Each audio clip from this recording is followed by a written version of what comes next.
Yes, Guyana to the world. Globuspan is a Guyanese dialogue moving towards the realization of one nation in one Guyana. It's a platform that offers an all-inclusive discussion with the pros, the cons, the ones that is taken aside, and the ones that stand in the middle. Globuspan believes agreeing and disagreeing are part of the nation's building. She is a beauty, beautiful Guyana, with wonderful people all over this country. Globuspan believes every Guyanese voice is part of the nation's building. As we span the globe for voices from the diaspora and those living home, we stand on our commitment that we are all Guyanese working towards one nation in one Guyana.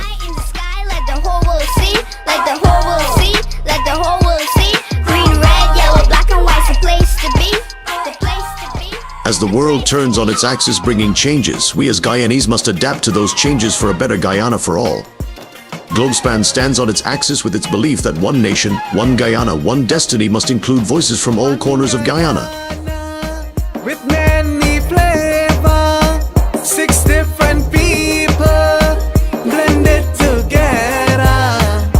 Raise your flag high in unity, we're family with one destiny. Raise your flag high in unity. So, ladies and gentlemen, good evening. Thank you for joining us on this eve of the Christmas holidays that are 2 weeks away or less. We are discussing tonight a review of very important subjects and topics for the year 2024, among them being the threat Guyana faced from Venezuela, the internal elections of several political parties, not the least being PPP, PNC, AFC, and ANUG, cash grant, and Prime Minister Narendra Modi's visit.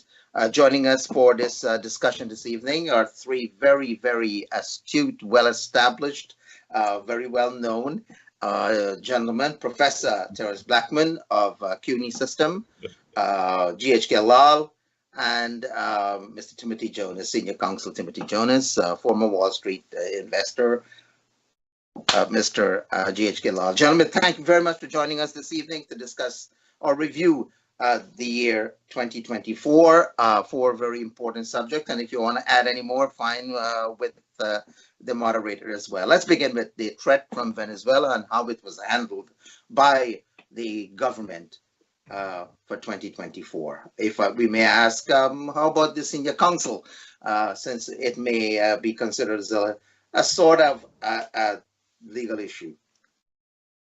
Well, thank you very much, Vishnu. In flattering everybody, you forgot to flatter yourself. So let us also welcome the very illustrious Vishnu Bisram. Well, thank you very much. Yeah. Also, let me spend 2 seconds to give kudos to GPL. I came home to find out that we had no lights all day, and the neighbors had lights. So I called their emergency hotline, and was answered by someone called Owen, who was brusque but polite and efficient. And in half an hour, they had reconnected me. Some transformer had gone bad or something. So in half an hour, my problem was solved. Let me give them kudos for efficiency and go on to answer your question. I understand there's a lot of power outages in Venezuela. There are 2 aspects to handling the Venezuela issue. One was how it was dealt with in terms of the communication within Guyana, informing the public and keeping the public abreast and being transparent.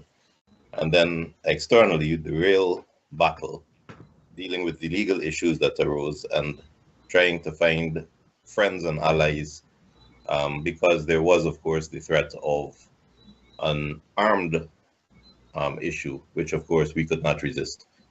Now, insofar as the government addressed the external aspect of it, their procedure was in train for 40 years and left no doubt. We were satisfied legally, we were in the right.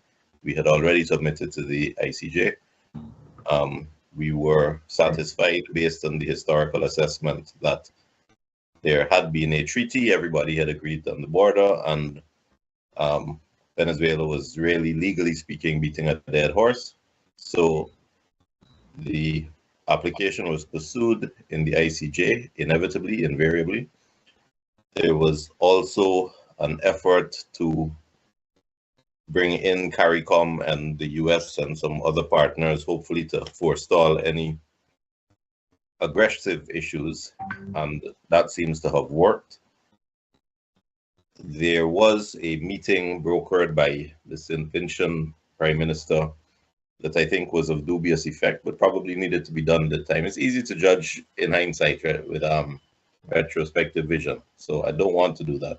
At the time, I thought it needed to be done, even though it could have been handled better. So I think that was managed well. I also think that the government seemed to have been listening to this program, because on this program, a couple commentators had made the point that rather than sound bites and putting up stickers saying Essequibo is we own, which only escalates and agitates, we needed really to seriously educate and inform our population of the history and that kind of thing. That point was made on this program. And within days after that, we saw Channel 11 broadcasts and radio broadcasts giving a historical context in a much more calm and rational and dispassionate manner, and urging folk that we are legally in the right and that there is a process internationally through the ICJ to which we have submitted, and which, although Venezuela is protesting, we think they are bound. And it worked. It calmed the situation locally. I think most people have by now forgotten about it, or long-term memory is always one thing. But I think that it was as good an end result as we could have hoped for. And hopefully it doesn't raise its head again before we get a final decision from the ICJ.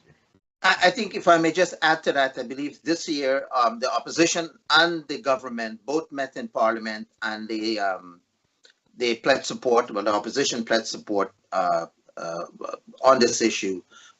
So everyone seems to be united on the Venezuela matter, and I read in the paper, I think it was Monday, Guyana made final submission. I don't know what that means, because periodically I'm seeing final submissions are being made at so many multiple times already. GHK? Well, nice cop there, Mr. Jonas. Dr. Blackman. No, I'm reliably informed that all cups in Guyana are running over, so we need large cups. Looks like a Christmas cup to me. I see some red there, and I'm asking myself. Yeah, they're lovely cups. Lovely yeah, cups. I had signed off here in November, but here I am in December, and anyhow, good to be here. Venezuelan threat. Yes, I hear learned counsel. That's not a soundbite. I heard all of that. The Venezuelan threat, I thought, was handled as it did. I am looking at this from a Venezuelan perspective, and I've got 300 billion barrels of oil. I really got to sell it through the black market to India and whomever else. And I'm seeing 650,000 a day from here to go in a couple of years. Really, we're in 2025 already, to go to 1.25 million plus a day, all things kicking in.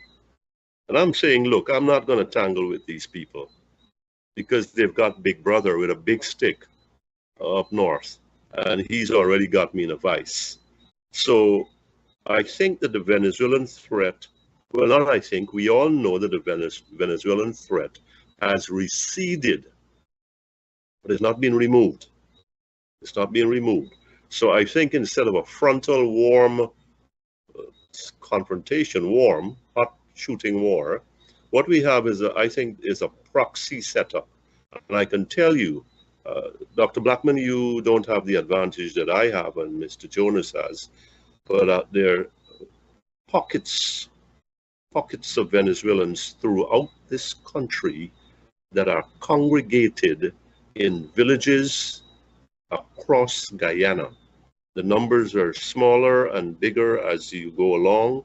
I see them in the block away from me, and there are, maybe scores, if not close to 100 in many communities on the East Demerara, on what we call the Sea Dam, plus I can't, on East Coast, plus I can't begin to imagine what we have in the interior, such as in Bartica, among other places.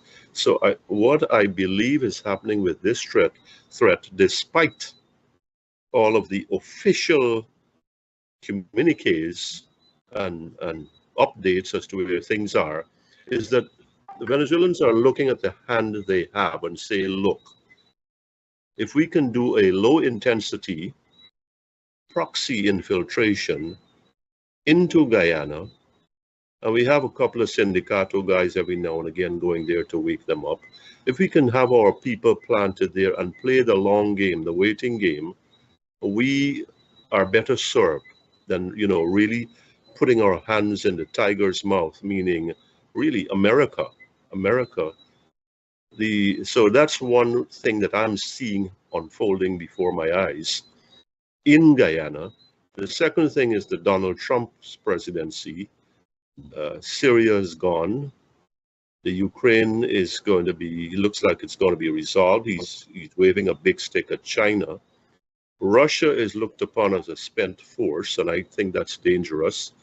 So really what you have is in Venezuela, you have the Chinese. The Iranians don't matter much given what is happening in the Middle East. So this may encourage a businessman, a politician like Donald Trump, to get more aggressive with Venezuela. And I want to leave this issue with this point. If you open up 300 billion barrels, you know, a couple of million barrels more a day of Venezuelan oil, which is going to take several years to get to market, you're going to put a dent on $80 a barrel, $72 a barrel, wherever it is. So the frackers are going to have some problems maintaining their break-even points or being profitable, which is really an American thing, which is an American push. So I think Venezuela is going to be held where it's at by America. That's my call right now, which intensifies the threat behind the scenes to us, which we are seeing happening here on a low level. And I think that's going to pick up in 2025, 26, because really Venezuela has no other choice. And that's where it's at. And that's where I stop. Professor Blackman? No, I think my comments are sort of aligned with GHK's comments. You know, I wanted to say in this regard that, you know, Professor Ivelaw Griffith always says, you know, this Venezuela thing is an existential threat to Guyana's survival. And, you know, he makes the point of emphasizing that, you know, Venezuela's claim goes to 4 key things of a nation: the land, the people, the resources, the identity. And so I wanted to kind of reiterate that at the end of the year, and I think that GHK is sort of reiterating that. And I wanted to say one other thing. So I think Timothy really kind of nicely captures the background to the dispute and, you know, the sort of key events that looked at the way in which this thing escalated. And I think GHK just sort of spoke to, you know, how Venezuela seems to be playing it easy, this kind of recent way in which they have not been, you know, as aggressive, except recently we saw some Maduro message to CARICOM, trying to get CARICOM to perhaps not embrace Guyana so fully. But I think Guyana's response nationally and internationally, you know, in terms of its engagement with CARICOM, with the UN, with various bilateral partners, have been good. And, you know, as GHK noted, I do think that there are some economic risks posed to Guyana, particularly as it regards, you know, oil exploration and Venezuela's sense of wanting to create a kind of not just a dispute, but disputed waters in which this thing is operating. So I think as we look forward to this existential threat, you know, here at Christmas, we should be, you know, having our leadership be mindful of, you know, what strategies we ought to be taking to mitigate the risks and to ensure sovereignty. And in this context, I wanted to raise something. You know, I read recently this article, and perhaps maybe, you know, this can give Timothy a last word on this. You know, I read this article recently by Melinda Janke, and it's kind of an interesting piece. It was published in the Stabroek News, you know, some time ago, and I'd never really thought about this in terms of this ICJ process, and something for us to be thoughtful about. And, you know, so so the outcome of the ICJ, her thing is like, look, if the court, sets aside this award and decides to draw a new boundary, and Guyana could lose something, right? Venezuela, we're in a weird way, there's a kind of a symmetry to this process that we're engaged with in the ICJ, in the sense that, what does Venezuela have to lose in this? It's already Venezuela. We have something to lose. And so, it's something for us to think about, strategically how we're engaging in that legal domain. Just to ask a question about, is this ICJ process the best process? And, what are all of the possible outcomes in this process? And what are the things that we ought to be doing to preempt any potential outcome? And I think, that the Melinda Janke article, and I'm not exactly sure now, what the, I think it might have been a November article in the Stabroek News, raises an interesting, that caused me to want to just kind of interject a note of caution and a note of saying, let's take it. And I think that was the direction in which you were going, GHK, but from a different perspective. Let's not think this problem solved. Let's be working on this problem, because, as Professor Griffith has always noted, this is indeed an existential threat. If God forbid we were to, lose everything west of the Essequibo River, that's 61,000 square miles. That's 75% of Guyana. That's 6 of 10 regions. That's, what would be left would be half the size of Cuba. So this is a serious question, and we should have a small group of people. Last thing I say, we should have a small group of people whose job it is to think about everything about this process. And I think in one of the issues that arose on that program that Timothy discussed was the question of, establishing a kind of Venezuela working group that was sort of broadly inclusive, that had all of the key players, that would allow us to think through this problem in a rigorous way from the Guyana perspective, inside out. And maybe the last thing I'll say, since I'm the diaspora representative, I think there's a role for the diaspora in advocating for Guyana in Guyana's interests vis-a-vis Venezuela. And I think I would like to see in 2025 a more concerted effort to engage the broad Guyanese diaspora in the efforts to support Guyana in this regard. I attended some of the events, and not to say those events were fine, but I think that there were many other things that we could have done. So I'll pause there.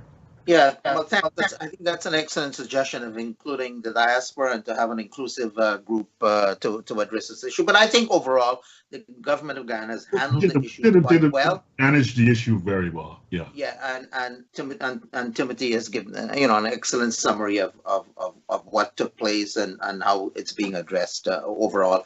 I'm not too.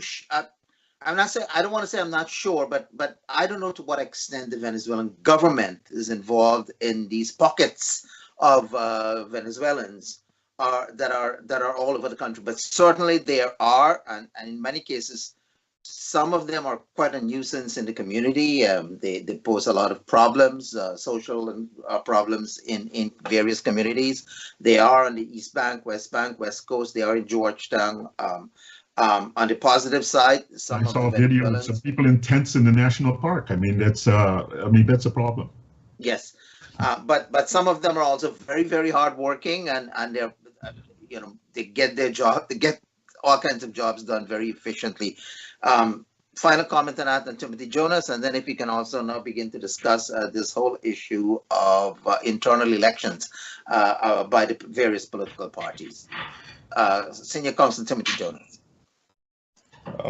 I hear you with the article by Ms. Janke, looking at the possibility that there may be an adverse result. I don't see that as a large possibility, but there's no choice. We say that we're law-abiding, and we have to be at an international scale, because if this comes to a fight, we lose. I agree with what you and GHK said, that it's very difficult for Venezuela to prosecute a fight because we have Big Brother looking at us. But whatever the ICJ says, we're bound by it. And I think the bigger question after that is Venezuela bound by it? Because at the end of the day, Venezuela does continue to be a bigger military organization than us. And if they say we never accepted your jurisdiction and we reject your decision, we haven't really progressed. But from our point of view, I agree with you. We've done the best that we can do. And we have prosecuted this thing in the ICJ and internationally, advocating with our friends. We are people of the pen, not of the sword. And that's all we can do. So we hope for the best, and we've done the best we can. And internal elections, Senior Counsel? Your comments, reviews of the internal elections of the various political parties. Okay. Thank you, Vish. Well, as Guyanese will remember, AFC held internal elections earlier this year, and the Mr. Nigel Hughes was made chairman of the AFC and has been active on social media and in the field. I believe, I think they call it listening and grounding or something. That's the name of the campaign, where they're photo opportunities and that kind of thing with ordinary citizens and criticisms of the government. So they have begun their campaign, and we will see where that campaign goes.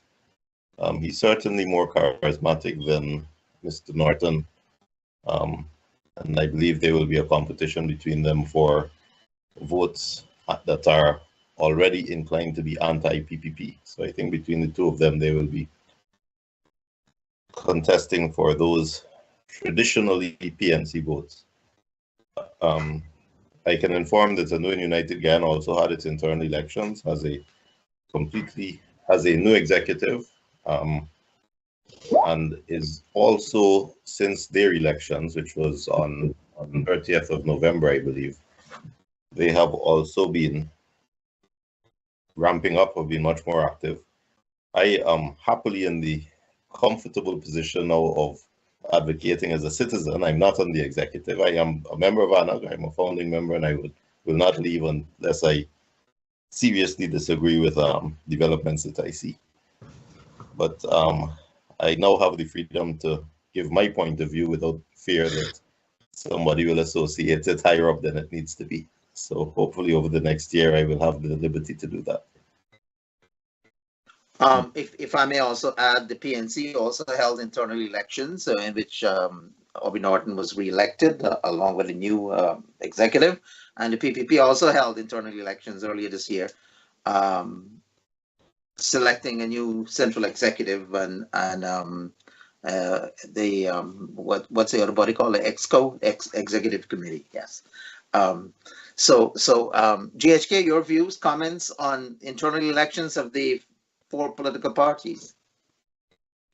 You know, when I saw this internal elections, I'm like, when did those happen? And the fact of it is that they happened in 2024. They were so, shall we say, forgettable, but the thing about all 3 elections that struck me, and I think I'm going to lose whatever friends I have, is that all of them had some sort of wormy, some sort of a wiggle about them. And the PNC was about release the results, and who we know nobody was going to really give Aubrey Norton a run, and how they arrived at this overwhelming number, how some people ended up in the PPP, what's that, Central Exco or something like that? Yeah, I mean, I get lost with these things. And the AFC, you had these front runners. Who was that? Sherrod Duncan. And then politics is the art of compromise in Guyana. It's also the art of crushing dissent internally, I think. And so we saw some of that in all three parties. Now today I saw that the PNC and the AFC, I don't know if you gentlemen saw that, were close to beginning talks about a possible coalition for the 2025 elections. Well, we kind of knew that for them to have some sort of presence, notice I didn't say chance, some sort of presence in next year's elections, it's got to be as a block. It's got to be as one block. So here we are, who is hemming and hawing and who is going around in circles and who should be the leader and who should get whatever is happening there. It seems that that is going to be there. And the WPA said that here, we want to be, we're opening to be part of the conversation about next year. So I think you could end up seeing a grand coalition of these opposition parties, the big ones, these three. And I'm asking myself how much of a possibility, how much of a threat, I don't want to use the word threat, how much of a presence they are considering where the PPP is. But the last program we had here had to do with corruption. And I'll tell you, you don't have to conduct a poll. Voting patterns and all of that held where they are. You don't have to conduct a poll. Guyanese are very, very disgusted and dismayed about where corruption is in this country. Is it going to cause an upheaval leading to a change of government? I don't think so. But then you have the oil money that's not coming down, and everybody's making promises now. But I want to make the point that the PPP, when it was in opposition, talked about how much it's going to do about this oil and how bad the contract was, and look where we are now. I have never seen men slice words and phrases and syllables as all three parties have done when what are you going to do about this contract that you were so enamored about at one time or so against? And so that's, I think, internal elections gone, whatever happened there. We've got the big one now, and I am not really prepared as to what's going to happen next, given the misgivings about how some of those elections, the outcomes came about. What is at stake is very big, and the voters have got to decide if we are going to go with some new faces, which are really old faces, or we're going to stick with what is there, and to hell with what we get from the oil. 100,000 is supposed to be in hand, and that's coming up later. But internal elections have set who are going to be the leaders in the struggle for next year's electoral triumph. I think they are coming together now, at least on the opposition side. The PPP knows where it is, and it's kind of set. The others are getting their act together now almost in January, and I think that's where things are. Internal with elections, we are ready now for the big one, and the battle is going to start. It's not going to be pleasant. Okay, and that may be 10, 11 months away, yeah? if not earlier. Professor Blackman? No, I think I'm in broad agreement with what's happened in terms of the internal elections for both the People's Progressive Party, the People's National Congress, the Alliance for Change, the Working People's Alliance, and now ANUG.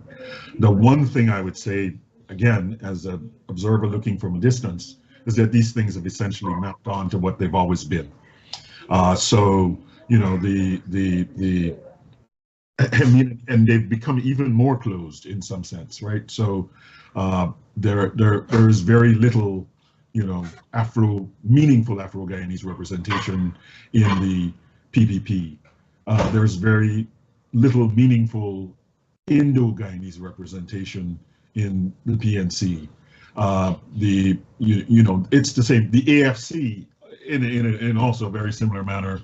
There's a very little, you know. One ought to expect, one should expect a broad, diverse representation of Guyanese as part of the leadership of the political party. So I think you know what these then key figures involved sort of say is that in some ways they these internal elections have in some sense, maybe someone will make the opposite argument, but I think what they've done is they've kind of closed down the opportunities for real bipartisan collaboration, and in a way they've sort of, these choices have heightened, exacerbated our political divisions and potentially set us up for a very contentious election going forward. You know, I would be interested to know, in sense, you know, I wanted to ask Timothy about the broad key points of the manifesto of ANOG, because I was also interested in thinking through, you know, how do these internal elections, how have they shaped what the manifesto that these parties ultimately agree on are? And it's not immediately clear to me, you know, was there a competition? So there's no real competition of ideas internal to the party to, you know, as GSK noted, you know, there were sort of elections. I mean, there was Roysdale Ford, there was Amanza Walton, but then there, in a sense, everyone had a sense that maybe they're not going to win. And now that they've not won, you know, for whatever reason, I mean, these people don't seem to be people who are playing a role in the internal democratic competition within the party around the ideas that come to the fore. And I think a similar kind of thing is maybe not as public, but a similar kind of thing has occurred in the People's Progressive Party. So I think that's one way in which these internal elections, they reinforced a certain way in which Guyanese politics sort of plays itself out. I mean, what I would be interested to see is kind of, you know, what are some of the potential shifts in leadership? But I don't think that we're going to see any shifts in leadership. I mean, what has been the shift in the policy priorities? Again, I don't think we've seen. I mean, what we've seen emerge, and I was going to say something about this. We've certainly seen a new kind of economic policy dimension of the PPP, where there's an increasingly likelihood to, you know, do direct, you know, economic aid to the population as they're doing this sort of things, building out the economic infrastructure. So, you know, I think these internal elections across all the parties, we look back and you look at the lists and we see that they're the same people who were there. They're not new people coming in. So, and I think the question for us to consider as we lead up to the election will be, you know, to what extent do these, you know, what do these outcomes really mean for our political stability? And I would argue that that in a sense they've closed the avenues for bipartisan collaboration and potentially heightened our intra-ethnic, intra-racial political divisions. You know, you can see that from the leadership. I mean, there's very little diversity in the leadership, and the people who are there, no one actually thinks that these are the people who are making substantive policy decisions, right? It's not like you're looking at Luncheon or someone like this who you genuinely believe is a part of the leadership of the group, or, you know, on the other side, you know, we've seen examples of this in the past. Well, I think they're excellent observations, and I do believe that we do see some shifts in leadership in the smaller parties as opposed to the bigger parties. Timothy, any final comments on that before we go to the next topic? Yeah, you should tell. But I mean, does ANOG have a UBI issue, or, you know, what's ANOG's main central party plank?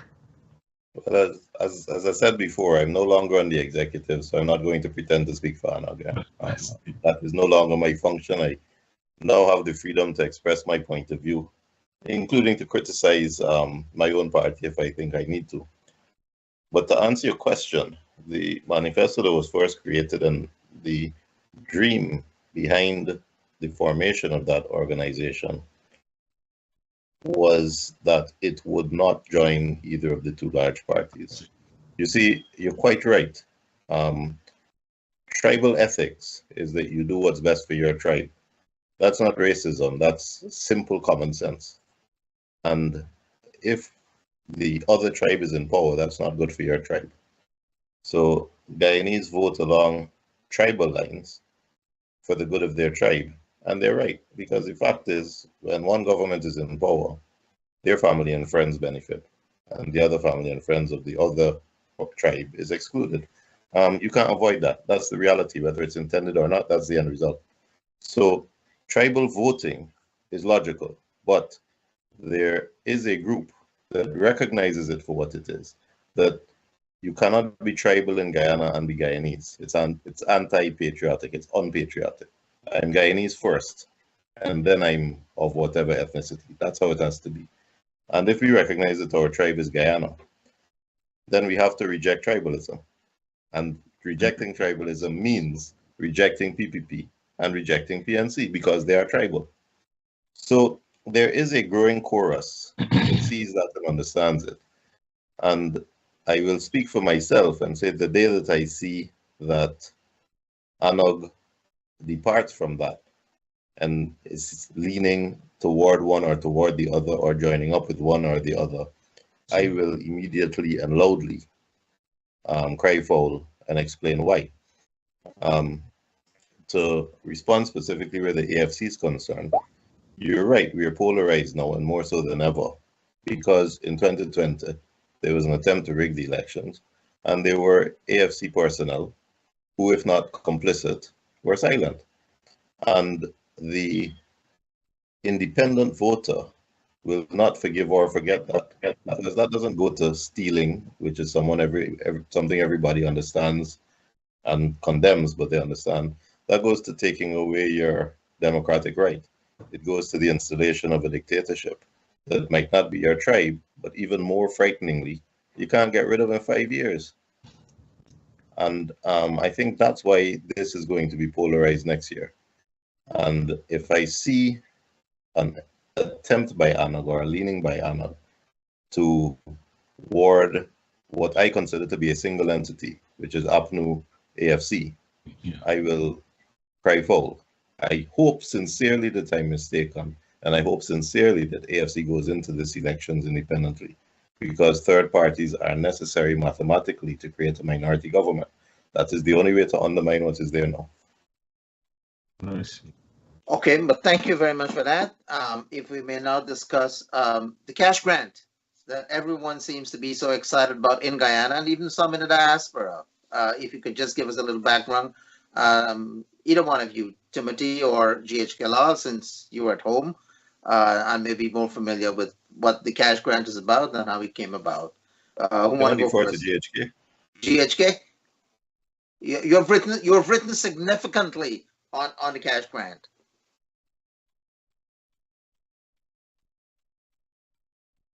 You're muted, GHK. Yeah, okay. Again, we're not hearing you. How about now? Now, Better? yes. Yes. I said I've written significantly on many things, and Mr. Jonas might be pleased or displeased that I had to write something about Dr. Asha Kisoon today. It's in them rare waves.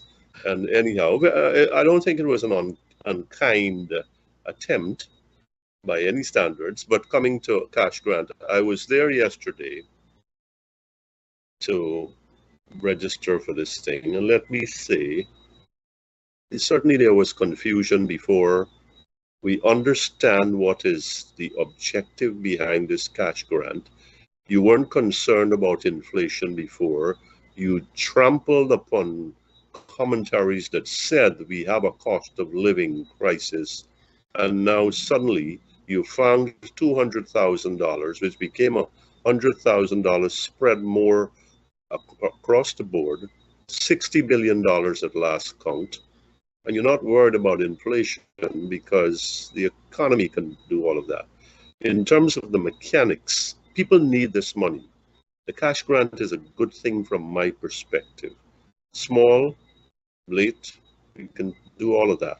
But people need money, and those who are going to get it within the next 2 weeks, 2 weeks from Christmas, they'll have something to rejoice about and hopefully remember politically.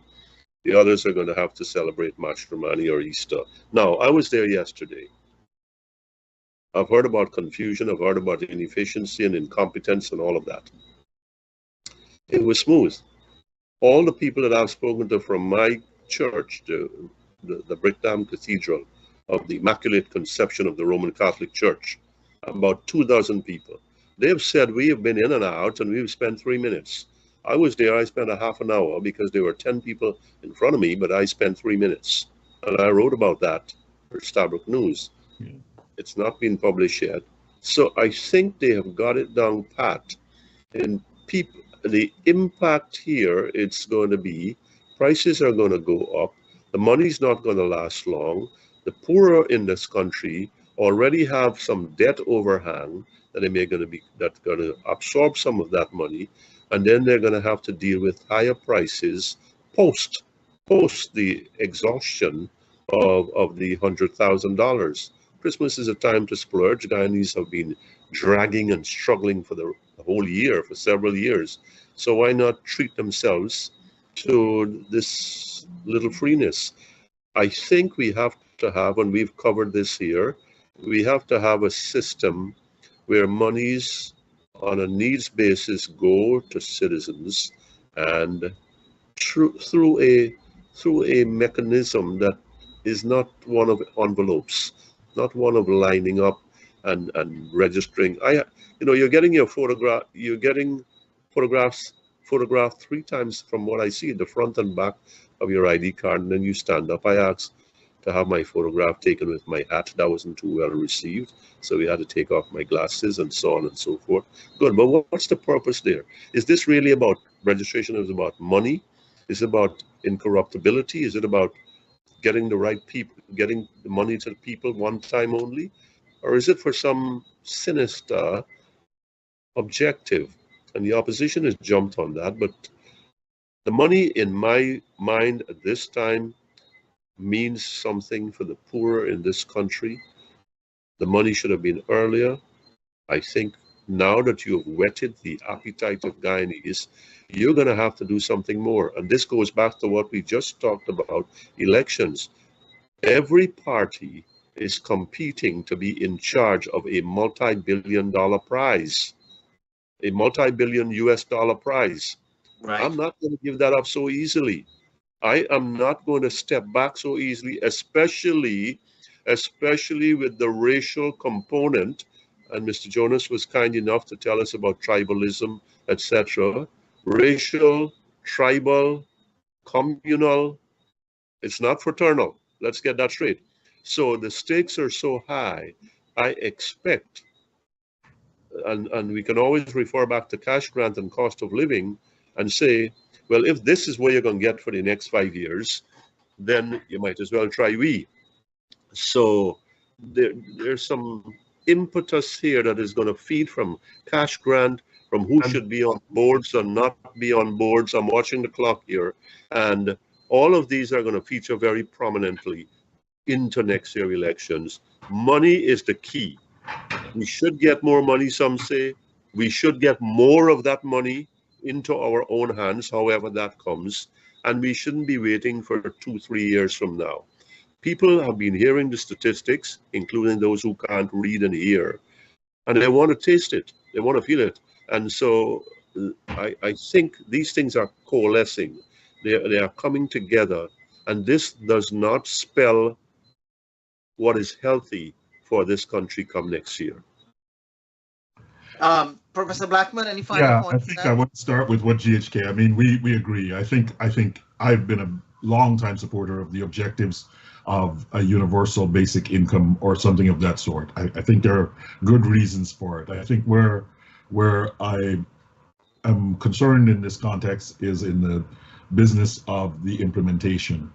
And there have been a number of stories about I actually had someone note for me they felt like we'd gone back to those days of lining up for oil and flour, but I've just listened to GSK's saying, I was in and out in 3 minutes.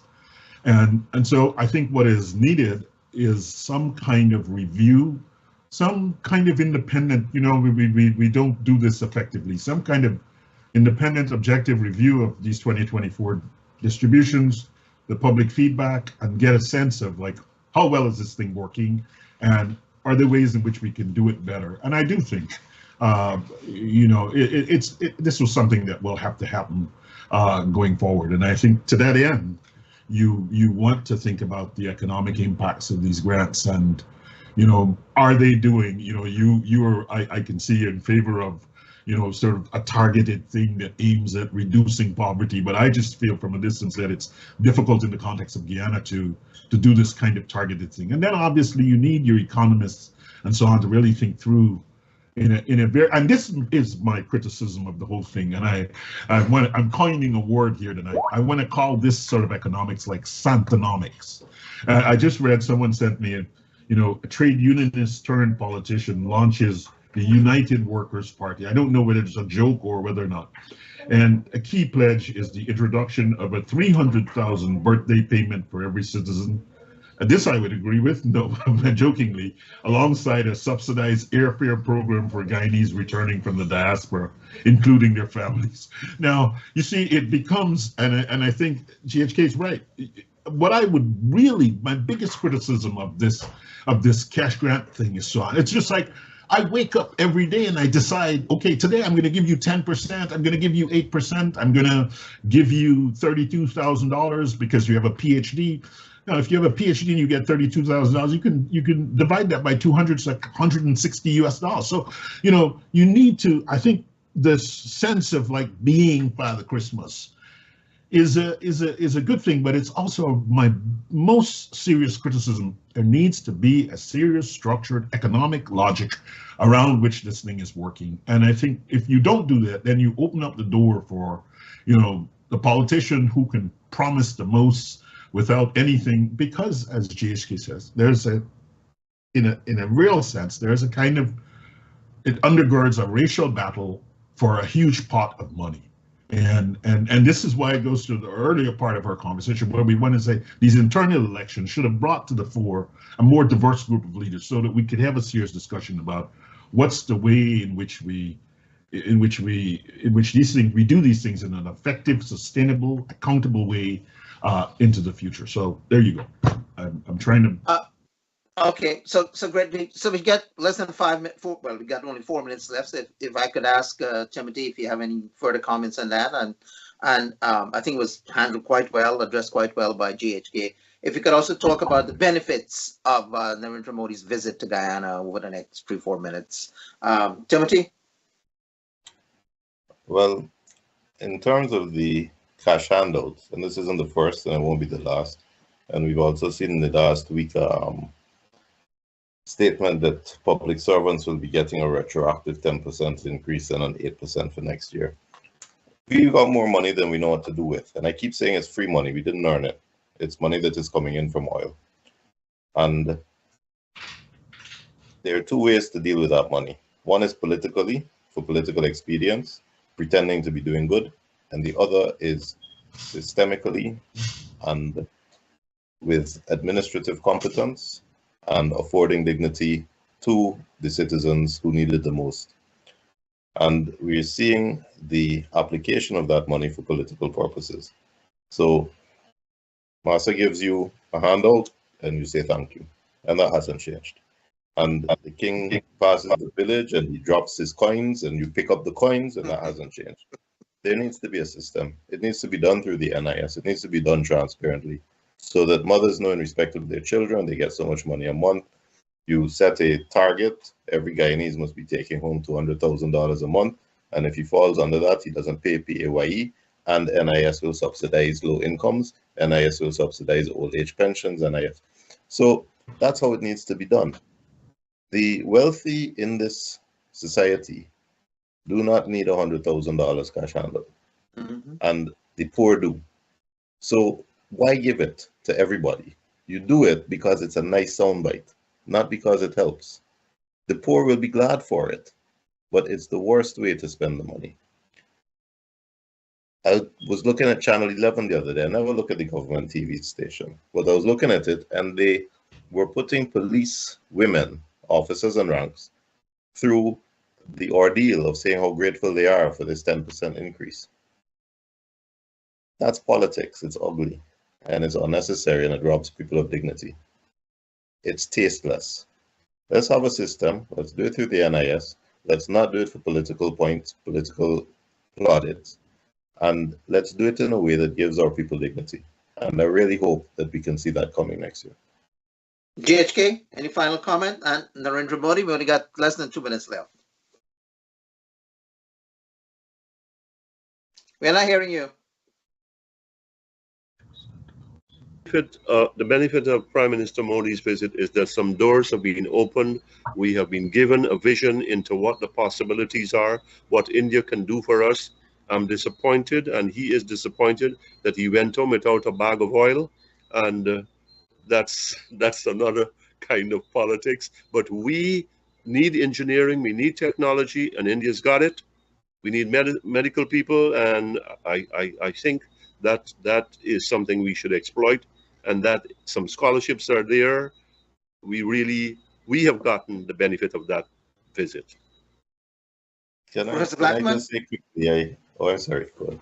No, Professor Blackman, and then Timothy will cap it off. Okay, yeah, I think I agree with GHK. I mean, the strengthening Guyana, India, energy, technology, the cultural exchange, India and Guyana's oil sector, Indian kind of a Guyana support for, we talked about Venezuela, India being an ally in whatever emerges with Venezuela, India and the broader CARICOM. So, these opportunities there for, economic diversification, infrastructure development in Guyana, leveraging what's there in India, leveraging the diaspora to kind of deepen these Guyana-India ties. I think these are all critical things. And also, I think one thing I read, which I didn't say the last time we talked about this, but I want to say it. I read this article by Shahrazad Ishuf Khan.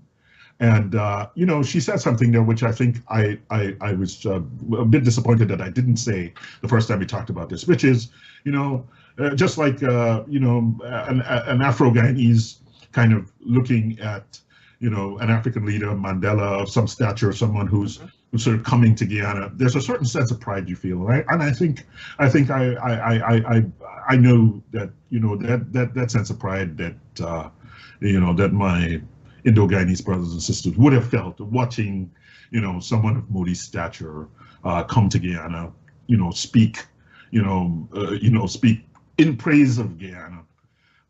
It's certainly, it's certainly a thing for us who have come from these homelands in some deep sense. I think that was something that I think that is something that is important, and I think it's something that we should not diminish in this context. So I think for the obvious things are there, but I also think this sense of, a reconnection with homeland in a substantive way for Guyanese, particularly for Indo-Guyanese brothers and sisters, I think is something that we ought to amplify and enjoy. And I'll pause there. Thank you. Let's give the final word to Senior Counsel Timothy Jonas. There was a lovely photo op that I really enjoyed. I savored it. When Prime Minister Modi landed, I hear what Terence is saying about comparing the Afro and Indo experience, but I actually think it was deeper than that, and I really like the picture, the photo op. When Prime Minister Modi landed, he was greeted by a slew of Guyanese. They were army, music, all kind of thing, of all shades. Typical Guyana.